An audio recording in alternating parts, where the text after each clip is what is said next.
How many people know Ayatul Kursi? Ayatul Kursi. Okay, we're going to recite it together. أعوذ بالله من الشيطان الرجيم. الله لا إله إلا هو الحي القيوم لا تأخذه سنة ولا نوم له ما في السماوات وما في الأرض من ذا الذي يشفع عنده إلا بإذنه يعلم ما بين أيديهم وما خلفهم ولا يحيطون بشيء من علمه إلا بما شاء وسع كرسيه السماوات والأرض وهو العلي العظيم. Ayatul Kursi is made up of 9 sentences. Ayatul Kursi has 9 sentences. I'll walk you through them. Allahu la ilaha illa huwa al-hayyul qayyum, number 1. La ta'khudhuhu sinatun wa la nawm, number 2. Lahu ma fis samawati wa ma fil ard, number 3. Man dha alladhi yashfa'u 'indahu illa bi idhnihi, that's number 4. Ya'lamu ma bayna aydihim wa ma khalfahum, number 5. Then وَلَا يُحِيطُونَ بِشَيْءٍ مِّنْ عِلْمِهِ إِلَّا بِمَا شَاءَ, number 6. Then وَسِعَ كُرْسِيُّهُ السَّمَاوَاتِ وَالْأَرْضِ, number 7. وَلَا يَؤُودُهُ حِفْظُهُمَا, number 8. وَهُوَ الْعَلِيُّ الْعَظِيمُ, number 9. 9 sentences. The first sentence is Allahu la ilaha illa huwa al-hayyul qayyum. It's a beautiful sentence which ends with 2 of Allah's names. What are those 2 names? Al-Hayy, Al-Qayyum, the living and the source of all establishment. Everything stands and exists and is maintained because of Allah. What's incredible is that the last sentence, sentence number 1, has something in common with sentence number 9, which is وَهُوَ الْعَلِيُّ Azim. How many names of Allah in the last sentence? 2 names of Allah in the first sentence, 2 names of Allah in the last sentence. Okay. What's the second sentence? Before I go to the second sentence, let me tell you something about security. Security guards have a very hard job. One of the best jobs for college students. But if you get a if you're in security, you have to sit in your booth. You have to stare at the CCTV for hours and hours. And does it move? It's the same picture. And you have to look at it for 12 hours, 8 hours. What tends to happen when you're guarding something? You tend to get sleepy. You tend to get tired. So he grabbed him. Allah Azza wa Jal says about Himself, لا تأخذه سنة ولا نوم. Drowsiness. Drowsiness happens when you're tired. Your eyes start kind of closing a little bit. You're not sleeping, but you're kind of half sleeping like that guy over there. I'm kidding. But you're half sleeping. That's sina. And of course, what happens after that? What's the next step? No.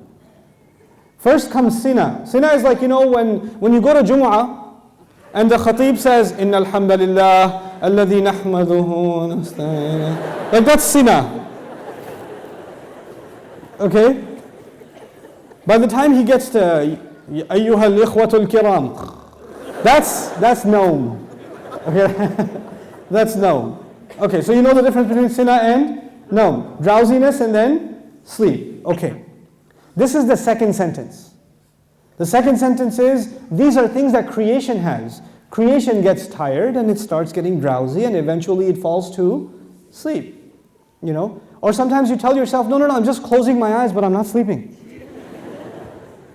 Okay, let me just close my eyes for a second. You're gone. You're finished. Okay?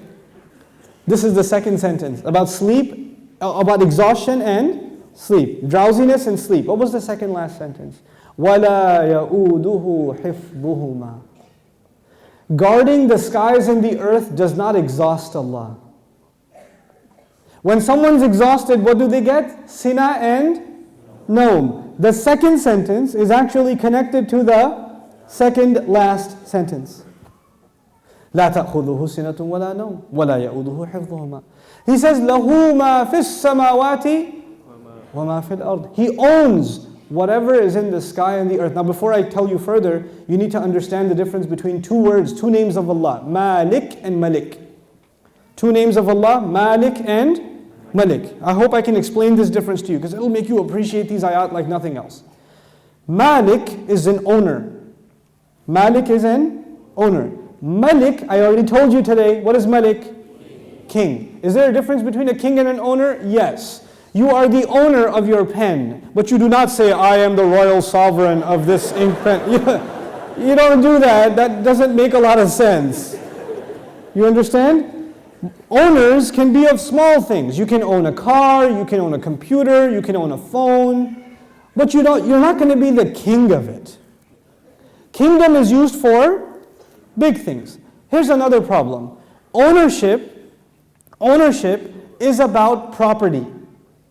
It's about property. But kingdom is not about, you're not the king over a tree or the king over a piece of land. You're the king over the people who live in that land. Kingdom is about controlling people. Ownership is about controlling objects. There's a difference. Now Allah says, لَهُ مَا فِي السَّمَاوَاتِ وَمَا فِي الْأَرْضِ. He owns whatever is in the skies and the earth. What is the ayah about? Ownership. The ayah is about ownership. And ownership, one thing about ownership, it's micro. So every single thing is owned by Allah. Okay. What's the third last sentence? Anyone remember? وَسِعَ كُرْسِيُّهُ السَّمَاوَاتِ وَالْأَرْضِ. His throne extends to the skies and the earth. When Allah talks about His throne, He's talking about His kingdom. One dimension of control is ownership. The other dimension is kingdom. Both completing the picture. Because if you're just an owner, you're not a king. And if you're just a king, you're not an owner. And by the way, let me tell you the difference also. Nowadays in some countries we have kings. You can be the king of an island. But does that mean you own everything in that island? No. Allah is the owner of all things and the king of all things. Both of them are necessary. Just because you own, and by the way, it could be that somebody owns all the property but they're not the king. Is that possible? They own the property but the king is someone else. So they have property ownership but somebody else has authority. Or somebody has authority and no property ownership. But Allah is Malik and He is Malik. The Malik part of Allah's attribute, لَهُ مَا فِي السَّمَاوَاتِ وَمَا فِي الْأَرْضِ. Third sentence. The kingdom of Allah, وَسِعَ كُرْسِيُّهُ السَّمَاوَاتِ وَالْأَرْضِ. Okay. What's the fourth sentence? Let's go back. Allahu la ilaha illa huwa al-hayyul qayyum. La ta'khudhuhu sinatun wa la nawm. Lahu ma fi as-samawati wa ma fi al-ard. What's next? Man dha alladhi yashfa'u 'indahu illa bi idhnihi. Let's understand this ayah first. Who will come and make shafa'ah with Allah except unless He gives permission? In other words, what is shafa'ah? Shafa'ah means you got connections. Shafa'ah means that you were about to lose your job, but your uncle is the manager and he came and said, no, he's with me. Okay, Balo. He's good. That's shafa'ah. On Judgment Day, we are in trouble possibly, and then somebody comes and says, no, they're with me. They're with me. Go easy on them, please. We beg Allah Azza wa Jal to qualify us for the shafa'ah of Rasulullah sallallahu alaihi wasallam. And Allah says, nobody will come for you. Your uncle, your cousin, your dad, your mom, your boss. You're not going to come for you on Judgment Day and say, Ya Allah, actually he's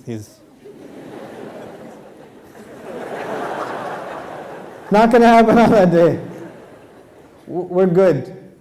Nowadays you can do that. They're with me, VIP pass, so you can go inside. No, not over there. There's no VIP ticket. Except, the only exception is if Allah gives permission. So this ayah is about nobody having any authority unless Allah gives it to them. Nobody will have any authority, and the only exception, and the word exception is important, the exception is if Allah gives it to them. You clear about that? Yeah. Okay. وَلَا يُحِيطُونَ بِشَيْءٍ مِّنْ عِلْمِهِ. They know nothing, they can control, they encircle nothing of His knowledge. Illa, except bima sha.